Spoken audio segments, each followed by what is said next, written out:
Free Palestine! From the river to the sea! Palestine will be free! Thank you. My name is Ben. I'm with the Party for Socialism and Liberation. And I want to talk about war.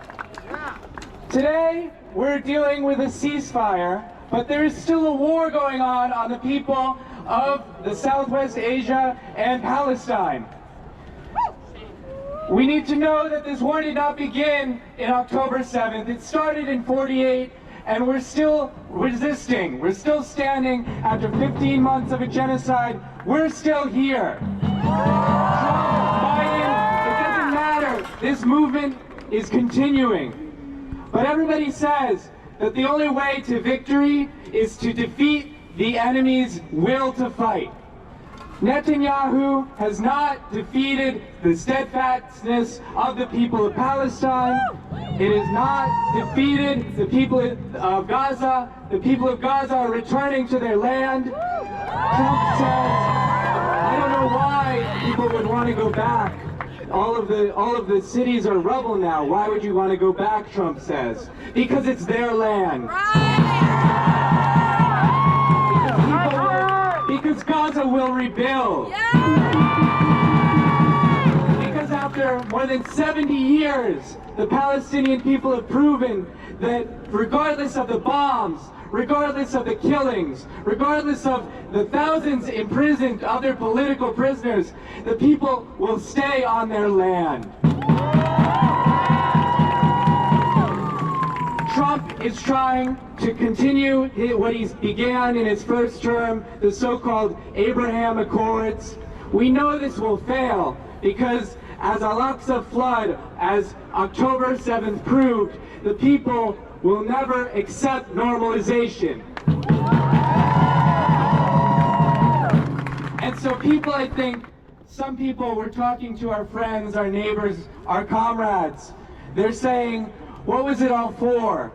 Thousands, hundreds of thousands have been killed. And so many people are depressed in this moment. But when you look at the people making the long march of return to their homes in Gaza, to the north of Gaza, it shows that steadfastness has remained and that the world 15 months later is different. The world right now does not accept that path to normalization with the Abraham Accords. It refuses to allow for war criminal Netanyahu to have a normal flight path. He had to fly under the secrecy of radar evasion. He had to fly away from the European countries because if he landed there, if he had to refuel, he felt that they would arrest him. So Netanyahu knows that he's a pariah. Netanyahu knows that he's a criminal. Netanyahu knows that if confronted with the people in the streets, he would be arrested once and for all.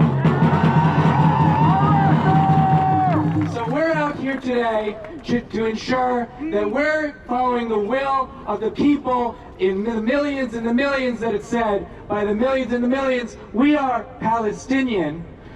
Those people, the conscience of the world, we join them in keeping up the fight, to pass the ceasefire, boycott, divest, sanction, and all U.S. weapon shipments to Israel.